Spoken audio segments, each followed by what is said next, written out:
उडेर जाने एक मुठी श्वासलाई साथ दिन तिमी आयौ। मेरो हातमाथि हात दिन तिमी आयौ। तिमी यसरी आयौ जसरी कोही आएन। तिमी त्यहाँ आयौ जहाँ कोही थिएन।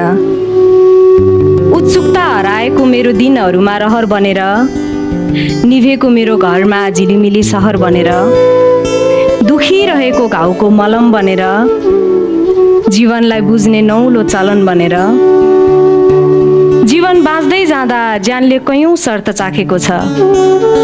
तिमी हुनु मात्रैले पनि पर्याप्त अर्थ राखेको छ। तिमी यस्तो हुनुपर्छ, तिमी उस्तो हुनुपर्छको बाँध सारा भत्काई, अरूले के भन्ला भन्ने सिद्धान्तलाई कतै बिसाई। रित्तो भएर तिमी अँगालिन आयौ। तिमी केवल मलाई साथ दिन आयौ। तिमी आएपछि त थाहा पाएँ मैले, भत्किनु र कुरूप हुनु फरक कुरा हो। रित्तिनु भनेको भरिनु पनि हो, समेटिनु भनेको छरिनु पनि हो।